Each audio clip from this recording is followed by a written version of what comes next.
আসসালামু আলাইকুম। তো আজকে আমরা আলোচনা করব Adobe Photoshop CC 2020 এর সকল টুলস এর পরিচয় সম্পর্কে। কোন টুলের কি কাজ জাস্ট এটা নিয়ে আলোচনা করব শুধু। চলুন আমরা ফটোশপে প্রবেশ করি। প্রবেশ করার পর এরকম একটা ইন্টারফেস আসবে। আমি যে কোনো একটা ফাইল ওপেন করব। File, select, open. আচ্ছা দেখুন এখানে অনেকগুলো টুল আছে। ফটোশপে কাজ করার সময় প্রত্যেকটা টুল সম্পর্কে আমাদের জানা লাগবে কোন টুলের কি কাজ। প্রথমে যে টুল দেখছেন এটা মুভ টুল। তো মুভ টুলের কিবোর্ড শর্টকাট হচ্ছে ভি প্রেস করলে কিবোর্ড থেকে যদি ভি প্রেস করা হয় তাহলে মুভ টুল সিলেক্ট হয়ে যাবে। মুভ টুলের মাধ্যমে ছবিকে আমরা যে কোনো দিকে মুভ করতে পারবো। যদি এখানে অনেকগুলো ছবি থেকে একটা ছবি উপর থেকে আরেকটা একটা ফাইল থেকে আরেকটা ফাইলের উপরে নিয়ে যাওয়া সম্ভব মুভ টুলের মাধ্যমে। এরপরে আছে আমাদের রেক্টেঙ্গুলার মার্কিং টুল। এই টুলের ভিতরে অনেকগুলো টুল আছে, চারটা টুল আছে। রেক্টেঙ্গুলার মার্কিং টুলের শর্টকাট কিবোর্ড শর্টকাট হচ্ছে এম প্রেস করলে রেক্টেঙ্গুলার মার্কিং টুলে সিলেক্ট হবে। এটার মাধ্যমে ছবি সিলেক্ট করা যায়। এই যে দেখেন সিলেক্ট করে বাকি অংশ কেটে ফেলা যাবে। আচ্ছা কন্ট্রোল ডি প্রেস করলাম, কিবোর্ড থেকে ডিসিলেক্ট করলাম। এরপরে যেটা আসবে 3 নম্বর সেটা হচ্ছে লেসো টুল। লেসো টুলের মাধ্যমে ছবি এটা লেসো টুলের শর্টকাট হচ্ছে এল। কিবোর্ড থেকে শর্টকাট এল প্রেস করলে লেসো টুল সিলেক্ট হয়ে যাবে। তো লেসো টুলটা আমি একটু দেখাই ফ্রি হ্যান্ডে কিভাবে এটা সিলেক্ট করা যায়। অংশটা সিলেক্ট করা গেল, খুবই সহজ।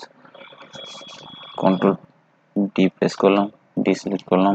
এরপরে অবজেক্ট সিলেকশন টুল, এটা খুব গুরুত্বপূর্ণ একটা টুল।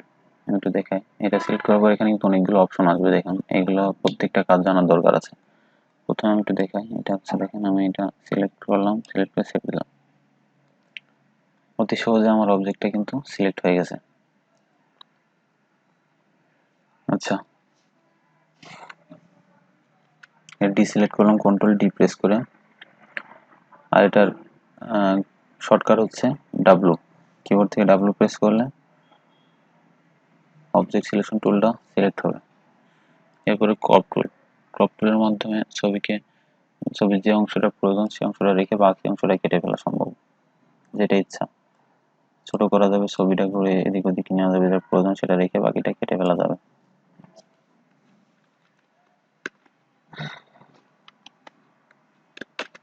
আচ্ছা এটা ইমেজটা ডাউন ক্রপ, ঠিক আছে। এরপরে আমি দেখব ফ্রেম টুল। ফ্রেম টুলের কাজও একই। সিলেক্ট করে বাকি অংশটা ফ্রেমের ভিতরে বাইরে চলে যাবে, আর যেটা সিলেক্ট করা হয়েছে সেই অংশটা ফ্রেমের ভিতরে থাকবে। আচ্ছা আই ড্রপার টুল, এটা ডিসিলেক্ট করতে হবে। আচ্ছা একটু প্রবলেম, আমি একটু এটা ক্লোজ করি। ক্লোজ করে নতুন একটা ফাইল ওপেন করি। আচ্ছা আই ড্রপার টুলের কাজ হচ্ছে same to same colour.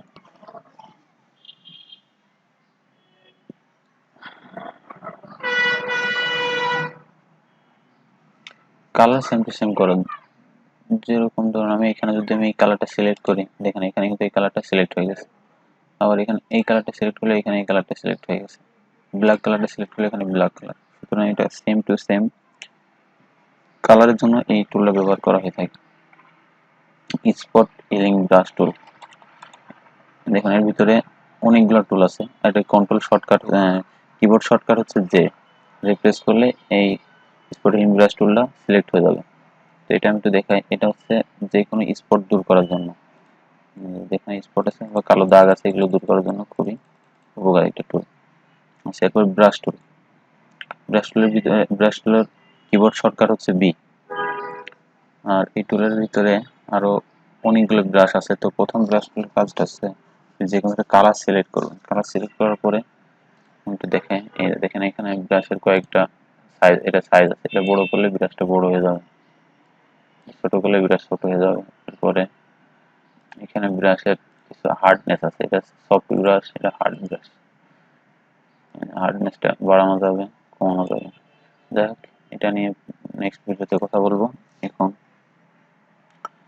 Clone stamp টুল।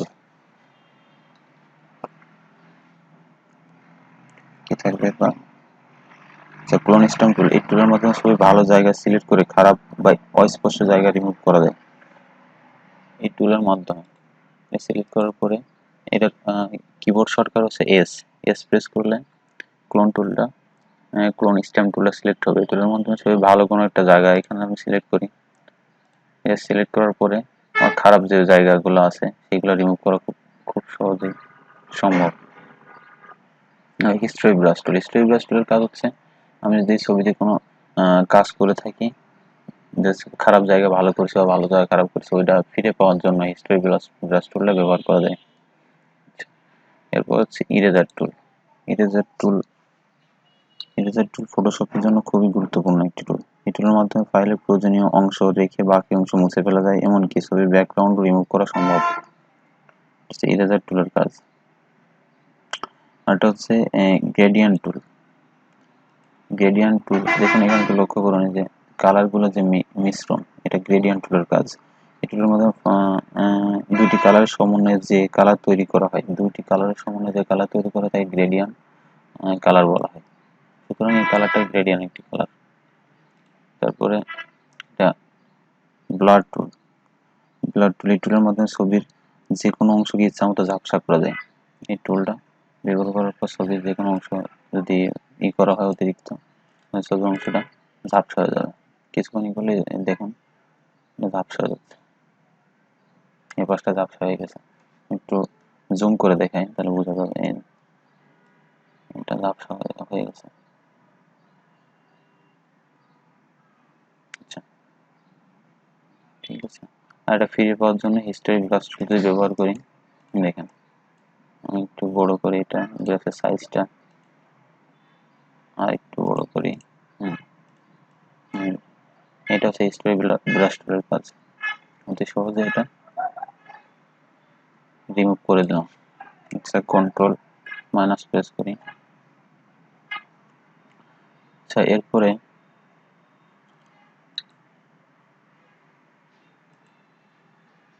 এটা তো ব্যবহার করছি, ডস টুল।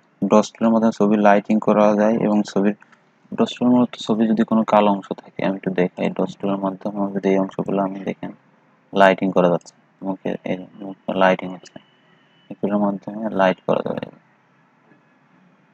অতি সহজে ছবিটা লাইটিং করা সম্ভব হয়।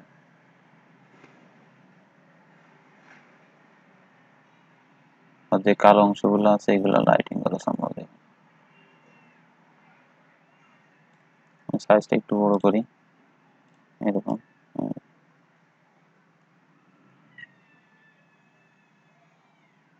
অতি সহজে এটা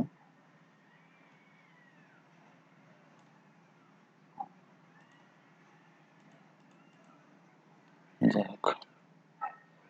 আচ্ছা এই ছবিটা আমি এখন ক্লোজ করে দিই। ক্লোজ করে নতুন একটা ফাইল ওপেন করি, সিলেক্ট করলাম, ওপেন। এরপর পেন টুল। পেন টুলের গুরুত্ব ফটোশপে অপরিসীম। পেন টুলের ক্লিপিং পাতের জন্য পেন টুল খুব গুরুত্বপূর্ণ একটি বিষয়। পেন টুলে দেখুন অনেকগুলা টুল আছে। পেন টুলের কিবোর্ড শর্টকাট হচ্ছে পি সিলেক্ট করলে পেন টুল সিলেক্ট হবে। আচ্ছা পেন টুলের যে কাজগুলো আমি একটু দেখাই, দেখুন আমি একটু জুম ইন করি,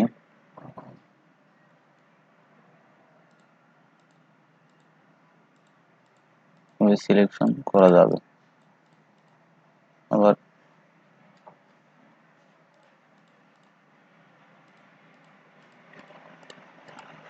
এভাবে সিলেক্ট করা সম্ভব। এটা হচ্ছে পেন টুলের কাজ।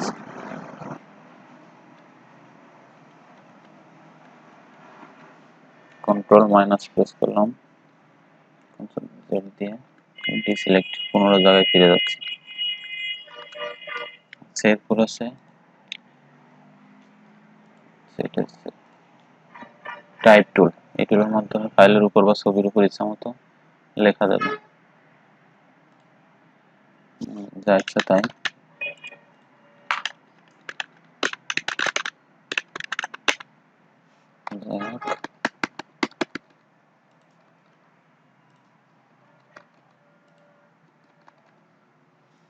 টাইপ টুলের কাজ। Path selection tool. এই টুলের মাধ্যমে ফাইলে সিলেকশন করা অংশকে বিভিন্ন শেপে পরিবর্তন করা যায়। পাথ টুলের কাজ হচ্ছে এটা বিভিন্ন শেপে নিয়ে আসা সম্ভব।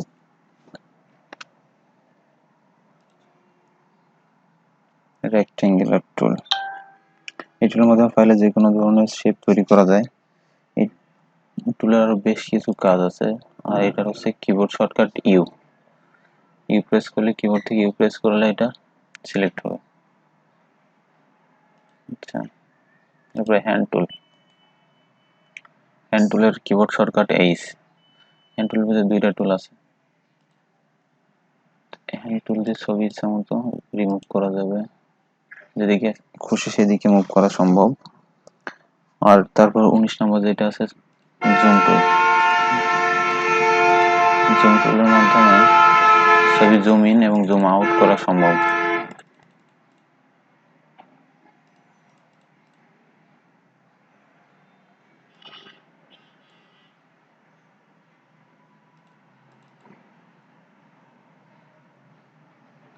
তো আজকের মতো এখানেই শেষ। নেক্সট ভিডিওতে আমরা প্রত্যেকটা টুলের বিস্তারিত আলোচনা করব। সবাইকে ধন্যবাদ, সাথে থাকুন। আমাদের টোটাল টেকনোলজি 360 চ্যানেলটি অবশ্যই সাবস্ক্রাইব করুন।